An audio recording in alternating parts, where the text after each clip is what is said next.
Alright guys, break time na! Watermelon chicken!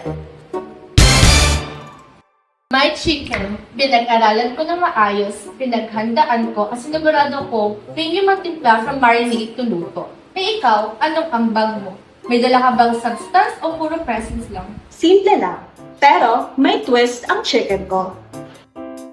Coated with fishbone flour, may calcium, extra nutrients, at walang nasasayang. Kumakain ka na, pero functional pa rin. High in calcium, protein, at essential nutrients. At ang pinaka-best part, pwede itong palitan ang all-purpose flour sa maraming recipes. Breaded chicken, baked goods, coatings, lahat pwede. Ay wow!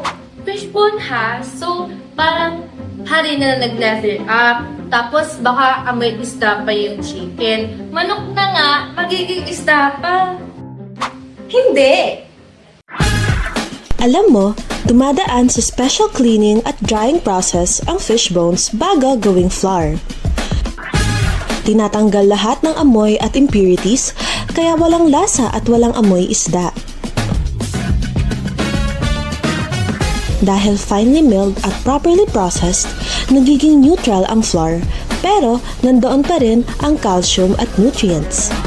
Kaya pwede mong i-coat ang chicken. Crispy sa labas, juicy sa loob, pero walang hint ng fish. Eh di wow, may proseso. Hari na pa din yan. Hindi mo lang magets! Hindi. Ikaw ang... Guys, kumain na kasi kami eh. Seryoso? Sayang effort. Pero alam mo, tatry ko na lang din yung sample. Go.